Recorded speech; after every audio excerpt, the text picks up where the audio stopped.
Meta நிறுவனம் தனது உலகளாவிய பணியாளர்களில் சுமார் 10% பேரை, அதாவது 8000 பணியாளர்களை பணி நீக்கம் செய்வதாக அதிகாரப்பூர்வமாக அறிவித்தது.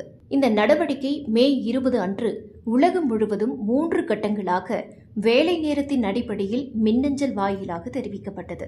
செயற்கை நுண்ணறிவு துறையில் முதலீடுகளை அதிகரித்தல் மற்றும் நிறுவனத்தின் நிர்வாக கட்டமைப்பை மாற்றுதல் காரணங்களாக இந்த பணி நீக்கம் செய்வதாக சொல்லப்படுகிறது. சுமார் 7000 பணியாளர்கள் புதிய ஏஐ சார்ந்த குழுக்களுக்கு மாற்றப்பட்டுள்ளனர். மேலும் நிறுவனத்தில் காலியாக இருந்த 6000 பணியிடங்கள் நிரப்பப்படாமல் ரத்து செய்யப்பட்டுள்ளன. அமெரிக்காவில் பாதிக்கப்பட்ட பணியாளர்களுக்கு 16 வார அடிப்படை ஊதியம், பணிபுரிந்த ஒவ்வொரு ஆண்டுக்கும் கூடுதலாக 2 வார ஊதியம் மற்றும் 18 மாத காலத்திற்கு மருத்துவ காப்பீடு வழங்கப்படுகிறது. இந்த பணி நீக்கங்களுக்கு பிறகு 2026ஆம் ஆண்டின் மீதமுள்ள நாட்களில் நிறுவனம் இதுபோன்ற பெரிய அளவிலான பணி நீக்கங்களை மேற்கொள்ளாது என்று மார்க் சக்கர்பெர்க் உறுதியளித்துள்ளார்.